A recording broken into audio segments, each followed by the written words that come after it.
로마서 13번째 지금 말씀입니다. 19절에 보시면 우리가 알거니와 무릇 율법이 말하는 바는 율법 아래에 있는 자들에게 말하는 것이니 이는 모든 입을 막고 온 세상으로 하나님의 심판 아래에 있게 하려 함이라. 지금 그렇게 말씀합니다.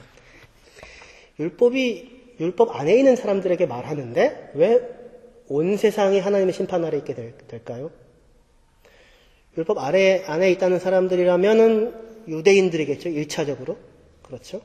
유대인들에게 말했으면 유대인들만 심판 아래에 있어야지 왜 온 세상의 심판 아래에 있게 되는가? 그건 왜 그러냐면 1장 18절부터 지금까지 우리가 보아왔듯이 의인은 없나니 하나도 없다라고 하는 내용을 확인했잖아요. 이방인들도 유대인들도. 그런데 유대인들은 다르게 생각을 했던 거죠. 유대인들은 자기네들은 할례도 있고 성전도 있고 율법도 있으니까 자기네들은 하나님의 백성이고 이방인들은 이미 다 심판 아래에 있는 사람들이죠. 이미. 유대인들의 입장에서는 이방인들은 다 이미 심판 아래에 놓여져 있는 사람들이나 그러나 자기들은 아니라고. 자기들은 율법이 있고 자기는 성전이 있고 자기는 하나님을 알고 있는 하나님의 백성이라고 생각을 했기 때문에 자기네들은 예외라고 생각을 했었던 거죠. 그런데 우리가 지난주 확인했던 것에 따르면 율법을 유대인들이 가지고 있었으나 그러나 가지고 있는 것에 불과했을 뿐 율법을 따라 살지는 않았었다라고 하는 것이죠. 그리하여 율법을 가지고도 율법에 의하여 정죄를 유대인들이 받는 것으로 인하여 이제 마지막 그 보루까지 다 무너져 내리는 그런 의미가 돼서 율법 아래에 결국 모든 사람들이 또는 온 세상이 심판 아래에 있게 되었다. 지금 그렇게 지금 논리가 오고 있습니다. 율법이 말을 했습니다. 어떤 말을 했습니까? 죄 지어라, 나쁜 짓 해라 그렇게 말했습니까? 그렇지 않죠. 그렇죠? 이웃을 사랑해라 했죠. 도둑질 하지 말아라. 부모를 공경해라. 그죠? 우제해라. 하나님을 섬겨라. 했죠. 그죠? 그럼 율법이 말을 했는데 그 결과 사람들이 생명을 누리고 사는 것으로 가야 마땅할 텐데 결과는 무엇이었어요? 아무도 율법이 말하는 바는 알고는 있었지만 그것대로 살지는 못해서 결국 그 심판 아래 놓여져 있는 것이 이 사람들의 현실이다라는 것이었습니다. 그 얘기를 율법이 지금 말해주고 있는 것입니다. 내내 우리가 확인을 해왔었던 것은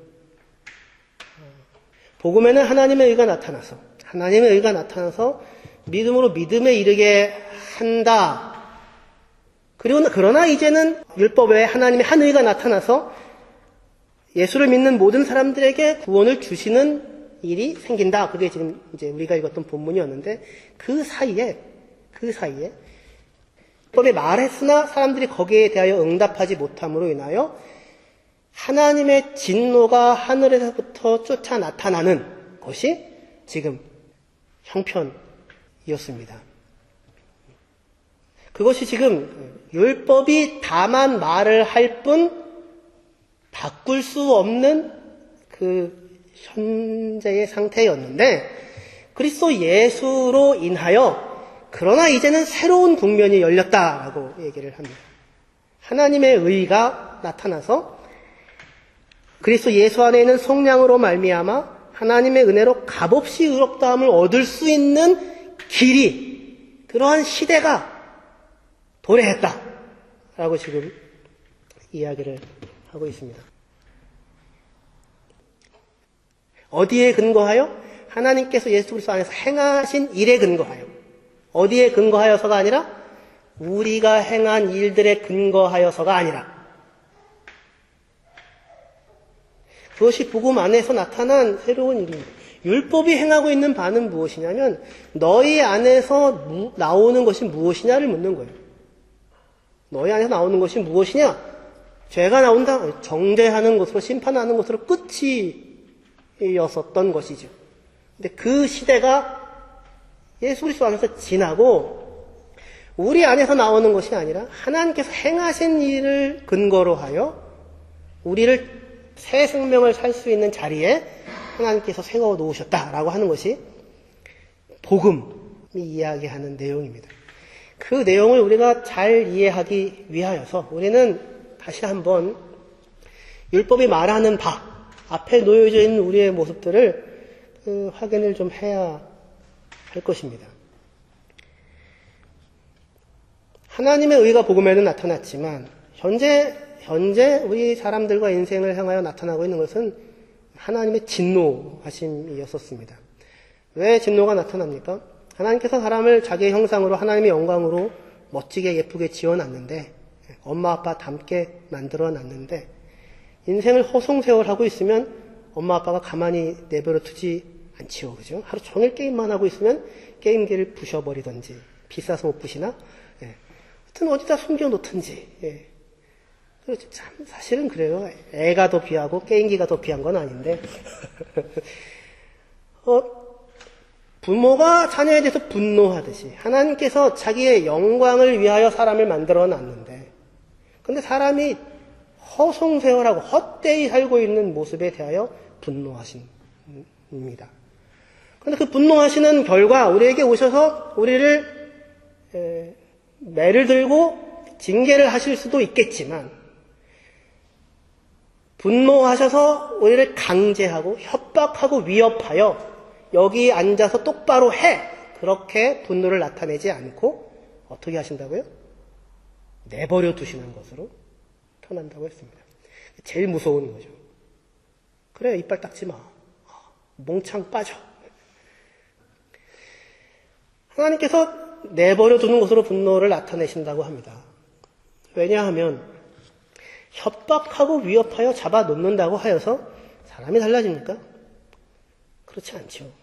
여러분들의 자녀들이 부모의 말을 들어먹어요? 제 딸 중에 하나가 요즘 하는 얘기가 그래서 뭐 그럴 수도 있지. 뭘 그럴 수도 있어. 뭐든지 다 그럴 수도 있어요. 뭐든지 다. 그러나 협박하고 위협하고 끌어놓는다고 하여서 애가 그것을 하는 것은 아니죠. 하나님도 그렇게 하시지 않는다고요. 탕자처럼 탕자가 집을 나가듯이 하나님께서 협박하고 위협하여 탕자를 집에다 잡아놨으면 행복했겠어요? 내내 불만이었겠죠. 큰아들처럼 살았겠죠. 그보다 못하게 살았겠죠.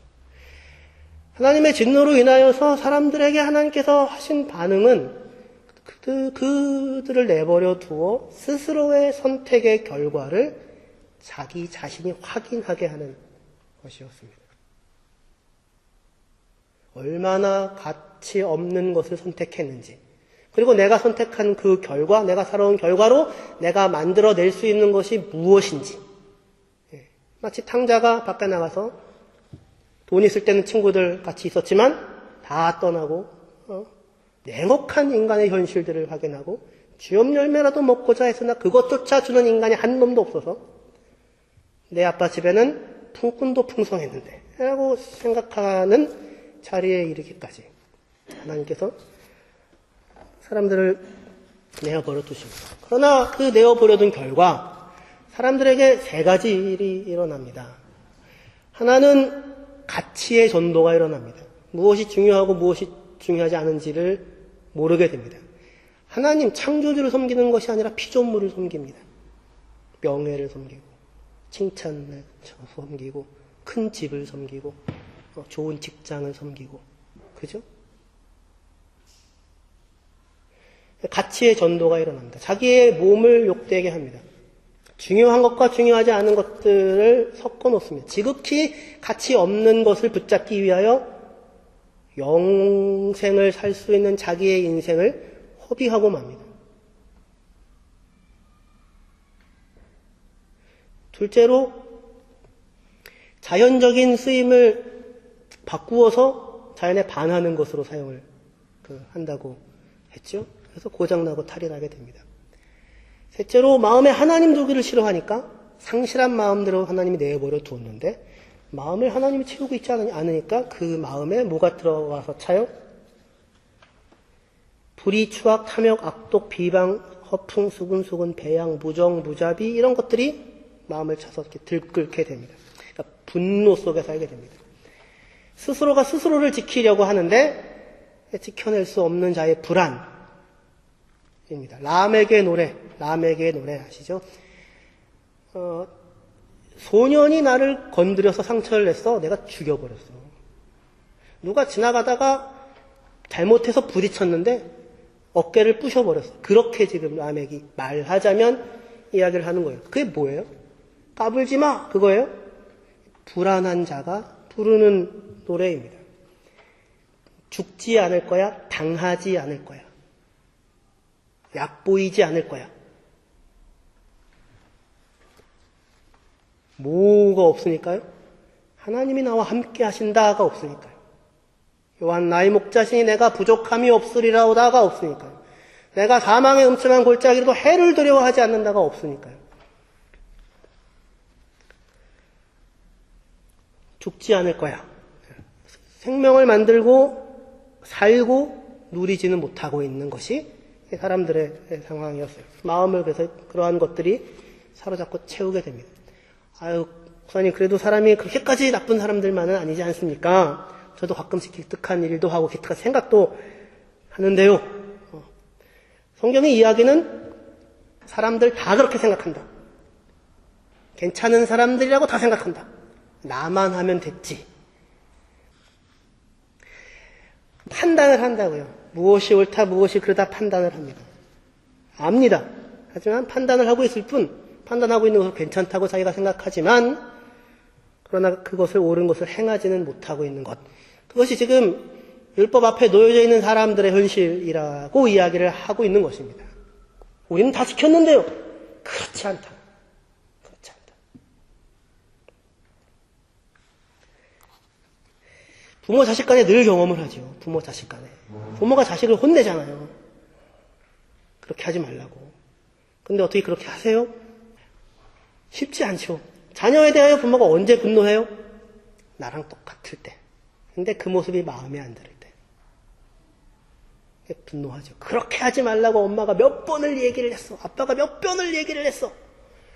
근데 본인은 30년, 40년, 50년, 60년을 살아도 그게 해결이 안 되잖아요. 그걸 똑같이 갖고 있잖아요. 똑같이 갖고 있으면서 그렇게 하지 말라고 몇 번을 얘기를 했어. 알지요. 다그치지요. 정답을 얘기해 주지요. 자기가 그걸 살아내요? 자기가 그걸 살아내지는 않죠. 살아내지 못하죠. 왼쪽으로 기면서 앞으로 걸어. 뭐 그런 얘기. 성경이 얘기하는 겁니다. 하나님은 사람을 심판한다. 그런데 무엇이라고 말하는가에 따라서 심판하지 않는다. 무엇을 알고 있느냐에 따라서 심판하지 않는다. 어떻게 살아왔는지 어떻게 행했는지 그것 갖고 심판한다. 이렇게 말씀하시는 겁니다. 그러자 모든 사람들이 다 입이 닫힐 수밖에 없었던 것이죠. 그럼에도 불구하고 사람들은 이 대의와 명분과 진리와 정의와 자유의 이름으로 열불을 젊은이들의 습관이지만 불사르면서 누군가를 나쁜 놈으로 만드나. 온 사회에 다 불만이죠. 하지만 정의와 진리와 대의와 명분을 내세우고 혈서를 쓰고 다니는 그 사람이 한 사람을 곁에 있는 사람 한 사람을 사랑할 수 있어요? 정의와 진리를 지켜내고 살아내요. 역사가 보여주죠. 역사가. 대의와 명분들은 난무하였으나 인간은 하나도 바뀌지 않고 진보하지 않았죠. 물질 문명은 진보했죠. 물질 문명은 쌓여왔죠. 좀 더 편안한 환경과 조건은 되었죠. 그래서 훌륭해졌어요. 오히려 더 어떻게 할 줄 몰라 하지요. 역사의 교훈은 인간은 역사를 통해서 교훈을 얻지 못한다는 아픈 교훈을 주죠. 이 사실을 목사님 그 3주 동안 그 얘기 했는데 또 그렇게 오십니까 하는데 조금 더 봅시다. 조금 더. 그래야 복음이 이 내용에 다가갈 수 있고 오늘 거기까지 갈 수 있었으면 좋겠습니다. 이 사실을 유대인들이 보여줍니다.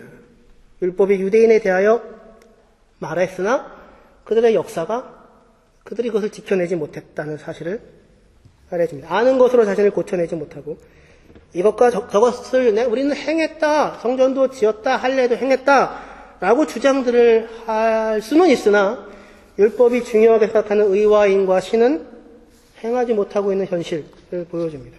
할례가 있고 율법이 있고 성전이 있지만 가지고 있는 것으로 이방인들보다 나은 모습을 만들어낸 것은 없었다. 것이죠. 그들이 율법의 계명을 하나도 지켜내지 못했다. 그런 얘기를 하는 것이 아닙니다. 계명을 지켰지요. 하지만 의라고 하는 것은 다만 계명을 지켰다, 어겼다라고 하는 차원의 이야기만이 아닌 것입니다. 그럼 뭐냐? 마태복음 19장을 한번 찾아봅시다. 마태복음 19장 16절부터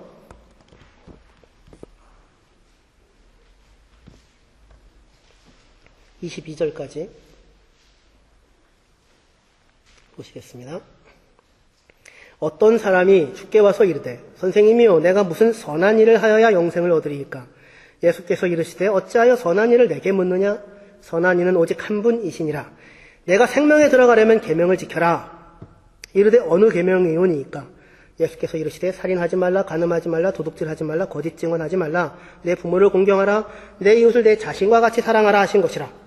그 청년이 이르되 이 모든 것을 내가 지키어 싸운데 아직도 무엇이 부족하니까? 예수께서 이르시되 내가 온전하고자 할진대 가서 내 소유를 팔아 가난한 자들에게 주라. 그리하면 하늘에서 보화가 내게 있으리라. 그리고 와서 나를 따르라 하시니 그 청년이 재물이 많음으로 이 말씀을 듣고 근심하며 가니라. 그렇게 지금 말씀하고 있습니다. 부자 청년은 자신은 어려서부터 이 모든 계명을 다 지켰다고 합니다. 그죠? 살인하지 말라, 간음하지 말라, 도둑질하지 말라, 거짓 증언하지 말라, 부모를 공경하라. 여기까지라면 뭐 그럴 수 있다고 생각할 텐데 내 이웃을 내 자신같이 사랑하라.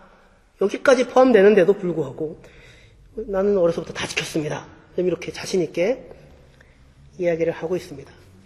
살면서 실패 한번, 그 어려움 한번 아마 암당해보고 지금까지 살아왔었던 청년으로 보입니다.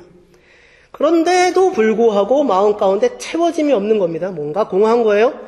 그래서 묻습니다. 그런데 무엇이 더 부족합니까? 아직도 무엇이 더 부족합니까? 묻습니다. 예수님께서 네가 온전하고자 할진대 이렇게 말씀하셨지만 마가복음과 누가복음에서는 한 가지가 부족하다.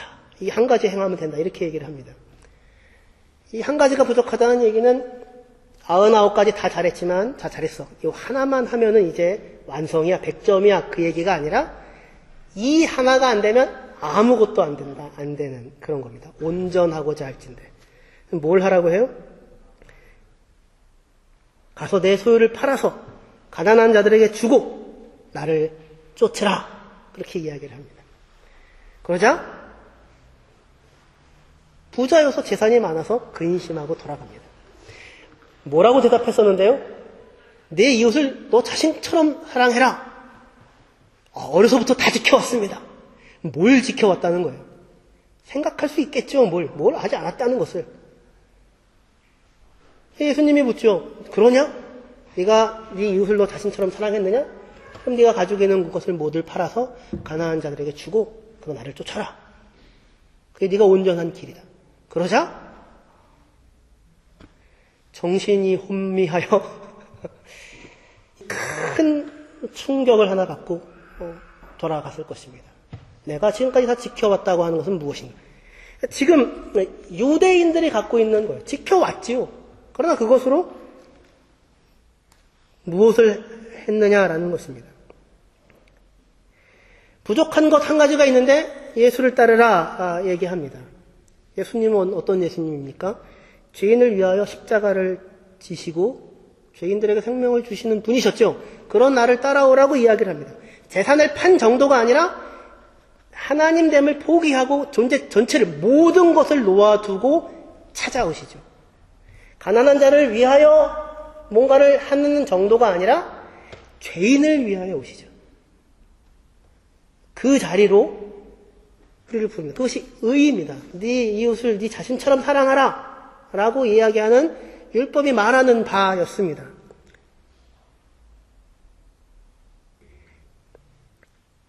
모든 사람이 죄를 범했는데 성경에 우리 읽은 본문에 하나님의 영광에 이르지 못했다 그렇게 말을 합니다. 하나님의 영광에 이르지 못했다라고 하는데 이르지 못했다는 말은 부족했다라는 뜻입니다. 무슨 말과 똑같은 말이냐면 이 부자 청년이 했던 말과 똑같은 말이에요. 아직도 무엇이 부족합니까? 모든 사람들이 죄를 범하였음에 하나님의 영광에 부족했습니다.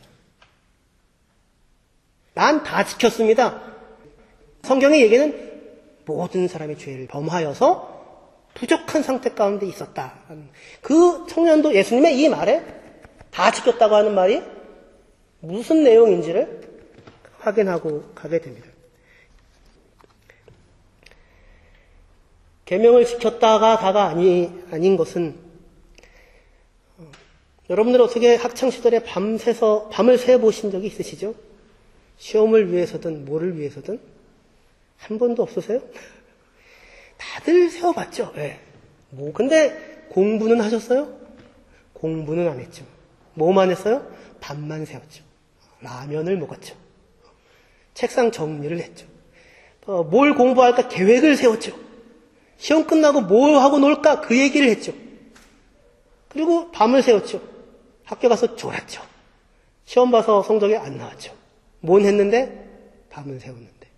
뭐는 안 했어요? 공부를 안 했죠. 똑같은 겁니다. 다 지켰습니다. 지켰죠. 그러나 뭘 안 했어요? 공부를 안 했죠. 그리고는 밤을 새웠다. 이거죠. 나는 밤을 새웠다. 나는 지켰다. 너는 안 지켰지. 그래서 지금 율법을 가지고 자기 자신을 확인하고 서로를 향하여 확인하고 있는 사람들의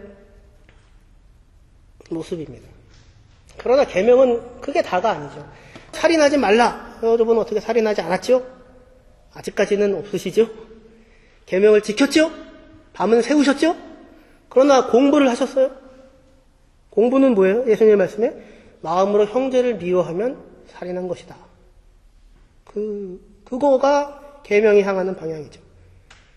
네가 하나님 앞에 와서 예배를 드리려고 할 때, 제물을 드리려고 할 때에 너의 형제가 너에 대하여 너 때문에 원통하고 속상해하고 상처 입는 것이 생각나거든. 가서 화해해라. 옳다 그러다가 아니라 네가 옳았어 됐어 죽어도 싸 그게 아니라 살인하지 말라 해서 뭘로 가요? 살인하지 말라 해서 옳으면 다가 아니고 하나님 앞에 예배 드려봤을 때 누가 잘못했는지는 모르겠어요. 그런데 이유를 불문하고 누군가가 너로 인하여 너에 대하여 상처를 받고 아픈 마음을 품고 억울한 마음을 품고 있는 것이 생각이 나거든. 가서 화해해라. 그게 살인하지 말라라고 하는 말 안에 담겨져 있는 공부의 내용이었습니다. 사람 마음을 지켜내라. 죽고 싶게 하지 말아라. 사람 하나가 귀하다.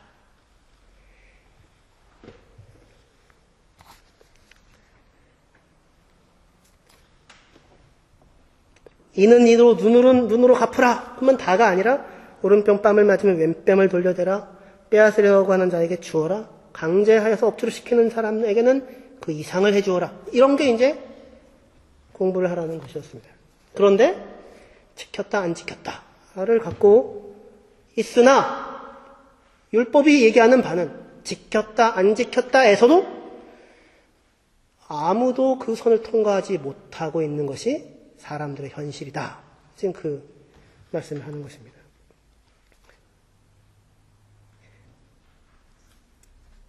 율법 앞에서 우리 모두가 의기소침하라는 이야기가 아니라 그 적나라한 우리의 현실을 확인하라고 거울처럼 우리를 비춰 놓으십니다.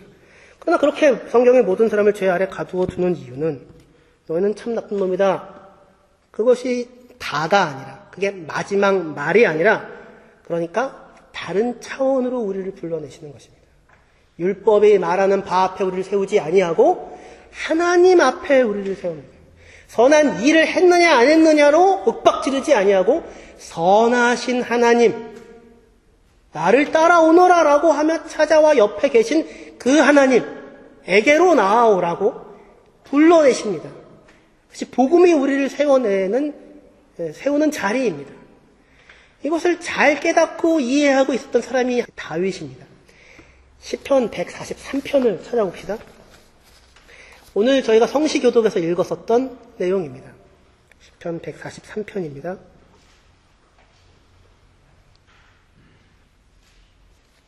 1절부터 마지막 절까지입니다. 읽으시면서 들어오시면서 다윗이 언제쯤에 이걸 썼을까, 몇 살쯤에 썼을까, 한번 그런 생각도 한번 해보시면서 본문을 알아보시면 좋겠습니다. 다윗의 시입니다. 여호와여 내 기도를 들으시며 내 간구의 귀를 기울이시고 주의 진실과 의로 내게 응답하소서. 주의 종에게 심판을 행하지 마소서. 주의 눈앞에는 의로운 인생이 하나도 없나이다. 이것이 로마서 우리 본문에 인용된 그 말씀입니다. 율법으로 주의 하나님 앞에 의롭다함을 얻을 육체가 없다. 주의 눈앞에는 의로운 인생이 하나도 없나이다.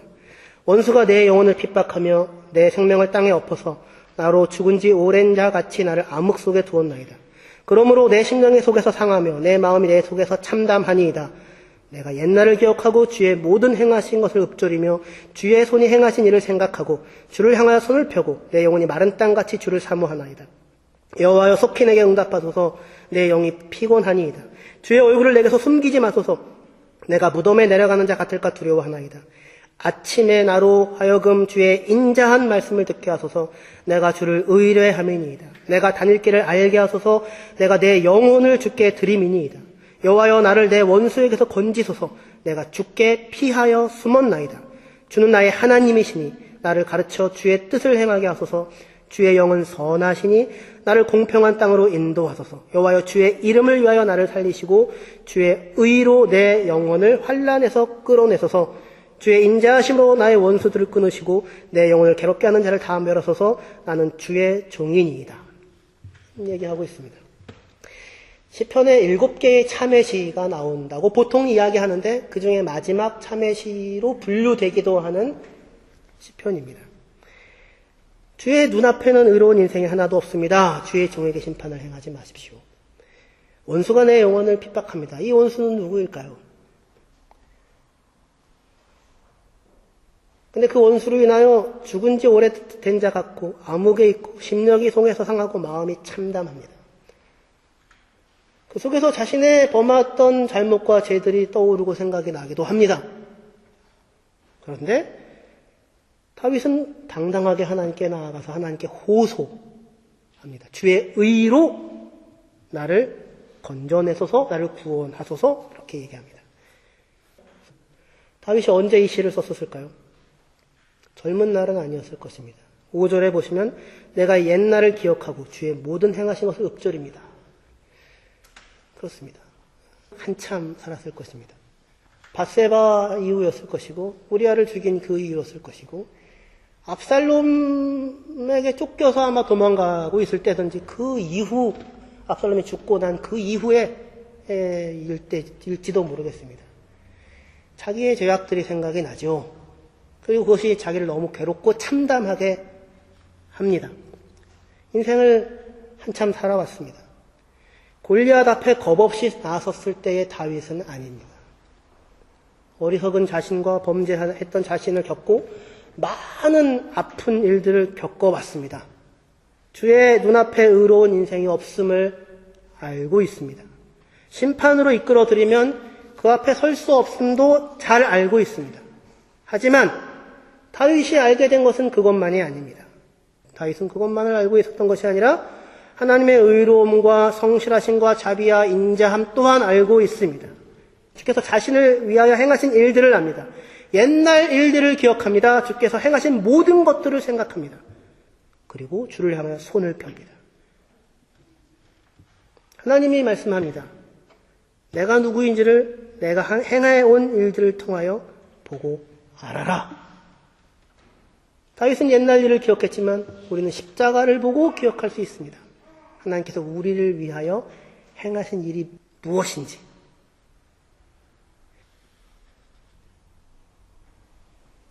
의로우신 하나님 앞에 서라고 합니다. 그 주의 앞에는 의로운 인생이 아무도 없습니다라고 고백하는 그 다윗이 알게 된 것은 그것만이 아니라 옛적부터 지금까지 하나님께서 그의 손으로 행해오신 무수한 일들 가운데 그의 의로우심과 그의 선함과 그의 자비와 그의 공평함과 그의 인도와 하나님의 찾아오심을, 하나님이 어떠하신 존재였음을 압니다. 그래서 누구에게 나아가요? 하나님께 나아갑니다. 하나님을 믿고 신뢰합니다. 믿음으로 섭니다. 그 자리로 우리를 부르시는 것이 복음입니다. 그리로 우리를 세워 놓으십니다. 매일같이 아침마다 새롭게 하나님을 찾아 만나실 수 있습니다. 하나님을 찾아 만나십시오. 그가 여러분들의 삶을 위하여 지금까지 행해오신 일들을 기억하십시오. 십자가를 보십시오. 주의 눈앞에는 의로운 인생이 없습니다. 맞습니다. 하지만 그곳으로 우리를 만나시지 않으실 것입니다. 왜요? 예수 안에서 해결하시고 우리에게 새로운 생명의 몫을 주셨기 때문입니다. 그뿐만이 아닙니다. 여러분들이 하나님 앞에 섰을 때에 어떻게 여러분들이 그동안 살면서 지어왔던 모든 잘못들과 죄들이 필름처럼 지나가면서 상영이 될까요? 모든 사람들이 다 앞에 있는 데서 하나님이 여러분들을 아시지요? 나와서부터 지금까지. 하나님은 필름처럼 지나가시겠죠? 하나님이시니까. 근데 그게 지나갈까요? 그곳으로 여러분들을 만나실까요? 그곳으로 여러분들을 너 여기 주고 마땅해로 여러분들을 만나실까요? 그렇지 않다. 주의 인자는 끝이 없고 주의 자비는 무궁하며 아침마다 새롭고 늘 새로우니 성실하심이 큼이라. 누가 이것을 고백해요? 하나님 앞에 찾아 나갔던 자들이 그의 얼굴빛에서 그것을 발견하게 되는 것입니다. 여러분들이 여러분들의 자녀를 보는 것과 똑같습니다. 여러분들의 자녀에 대하여서 한 달에도 12번씩 생각이 달라지죠. 너무 미웠다가, 분노했다가, 실망스러웠다가, 누구를 닮아서 저 모양인가 했다가, 나를 닮아서 저렇지 했다가, 기특했다가, 그런데 뭘로 만나요? 뭘로? 지난번에 거짓말 치고 왔던 곳으로 만나요?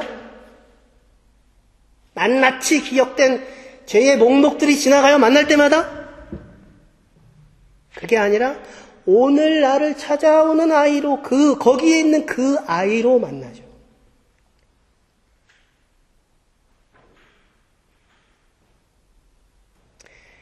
필름을 상영하면서 네 모든 삶이 이 모양 이따위였어. 그렇게 안 하신다. 하나님이 그렇게 물으실 것이라고요. 그것으로 지금 네가 뭐가 돼 있는데 지금 되어져 여기 서 있는 나를 보신다고요. 뭘 알아요, 다윗이?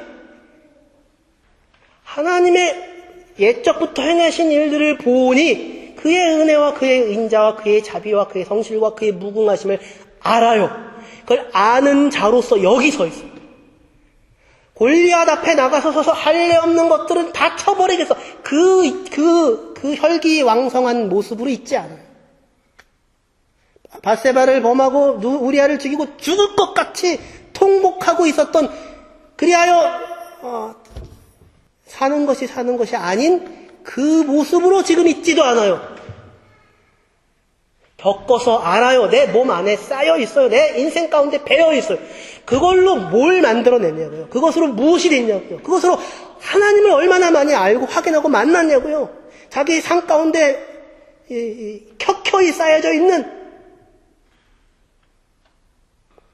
그리고 만나는 겁니다. 그 얼굴로 아침마다 새롭게. 그렇게 하나님이 우리를 만났을 거예요. 하나님 앞에 섰을 때.